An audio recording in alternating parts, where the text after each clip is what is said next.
tal, estimados alumnos? Bienvenidos a este video de apoyo para el curso Balance de Materia.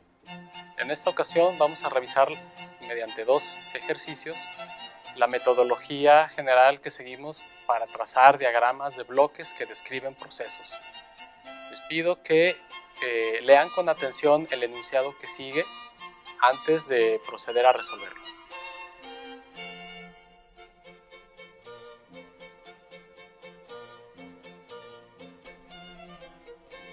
Para la solución de este ejercicio me voy a guiar con el enunciado como si fuera ustedes. Entonces vamos a leer el enunciado y conforme avanzamos en la lectura vamos a dibujar el diagrama de bloques. Entonces este enunciado describe un proceso de dos etapas y nos indica que a la etapa 1 se alimenta una corriente que contiene 40% de tolueno, 40% de benceno y el resto, que es 20%, de sileno. No nos indica el flujo másico de esta corriente, por lo cual tenemos que asignar un símbolo para esa cantidad y le vamos a llamar M1 kilogramos por hora. Recuerden que el punto significa que es una variable de flujo.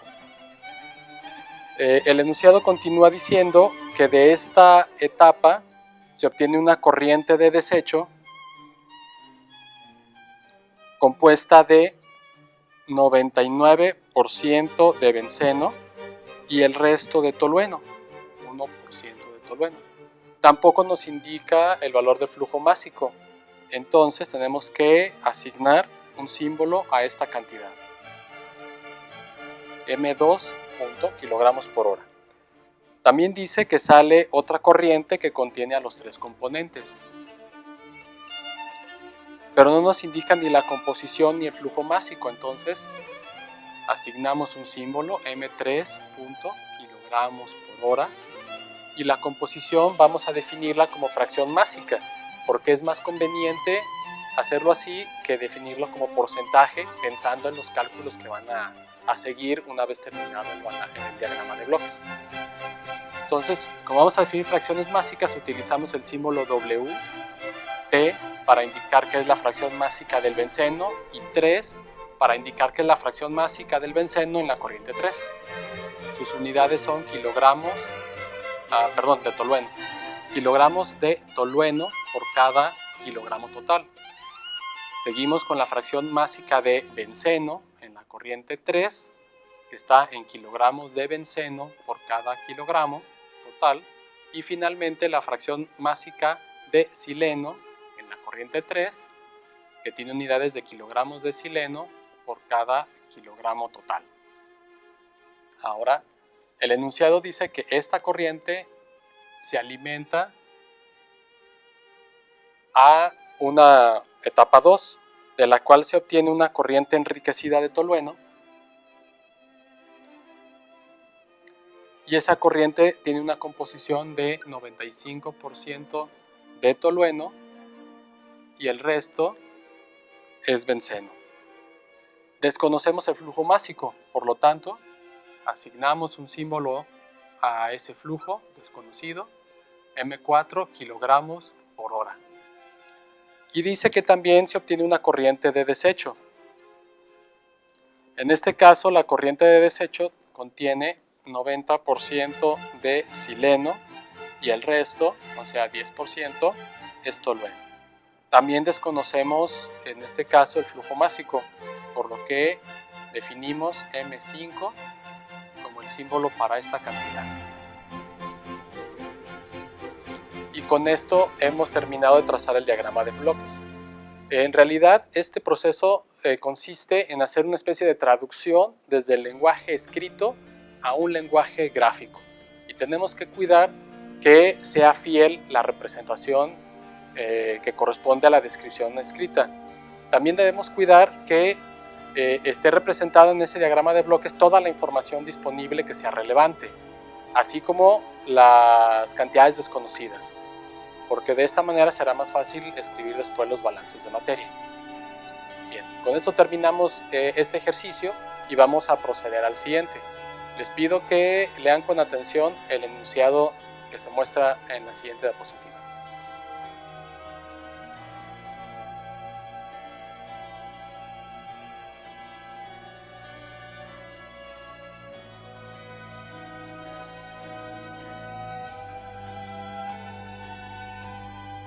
Muy bien, en esta ocasión ya tengo dibujado el diagrama de bloques, pero vamos a revisarlo con el enunciado en la mano. Dice, a un reactor se alimenta una corriente que contiene etanol y agua. Aquí está, esta es la corriente que contiene etanol, al que hemos designado la letra A, y agua con la W. Y por otro lado, una corriente de ácido sulfúrico concentrado al 93%, el resto es agua. Entonces 93% de ácido sulfúrico, que simbolizamos con la S, y 7% de agua. Del reactor sale una corriente de desecho que es ácido sulfúrico acuoso diluido. Es esta corriente. Hasta ahorita de ninguna de esas tres corrientes conocemos el flujo másico, por eso asignamos un símbolo para representar esa cantidad desconocida. Tampoco conocemos la composición, fracción másica del ácido sulfúrico en la corriente 3, fracción másica del agua en la corriente 3, así como una corriente de producto que contiene éter, etanol, ácido sulfúrico y agua. Entonces no conozco el flujo másico, M4 kilogramos por hora, no conozco la composición, fracción másica del éter, fracción másica del etanol, fracción másica del ácido sulfúrico y fracción másica del agua. Todas tienen el subíndice 4 para indicar que son las fracciones en la corriente 4. Continuamos.